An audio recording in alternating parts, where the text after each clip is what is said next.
So we've been hearing a lot of goods and a lot of positive things. Can you tell us some risks? What are the risks that is involved actually in investing in Portugal or Europe? I think with every property there is investing, even in Malaysia, there's several risks. So one is location risk, for example. So looking at that particular location and the economic drivers in the location. Also looking at supply and demand in that particular location. So that's one of the so I suppose a risk that we try and mitigate as much. So Nick and I were familiar with like the sort of drivers of education. So properties near universities and all that tend to perform better in terms of rentability. And then after that there is transaction risk, so we also look at the conveyancing. There's also what to do with the property during the time when you're holding it.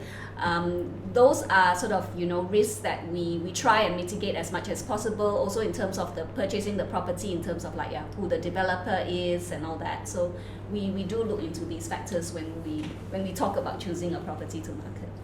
So it is not all rosy, but there are still risks involved. So basically all our listeners need to actually look into all these factors before you decide where to invest your money, right? Now, just one question from my heart is that between Europe, US, and Australia, where would you recommend us to invest right now?